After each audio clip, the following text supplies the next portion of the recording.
আমার সুমাইয়ার সংসারের শান্তির জন্য তোমার আর আমার একটা বড় ত্যাগ স্বীকার করতে হইব। ত্যাগ স্বীকার করতে হইব? কি ত্যাগ স্বীকার করুম?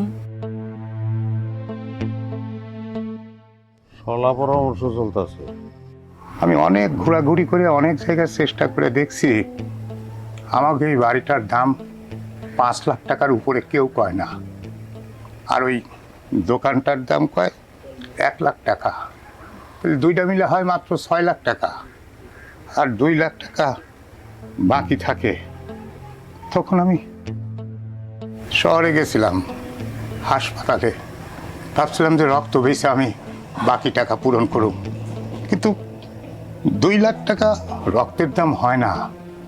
হাসপাতালে একজন কইল, যদি 2টা কিডনি বিক্রি করতে পারেন তাইলে 2 লাখ টাকা দেয়া যাইতে পারে। তখন আমি চিন্তা করলাম, আমার মেয়ের সুখের জন্য, তার শান্তির জন্য আমি একটা কিডনিতেই, তুমি একটা কিডনি দাও।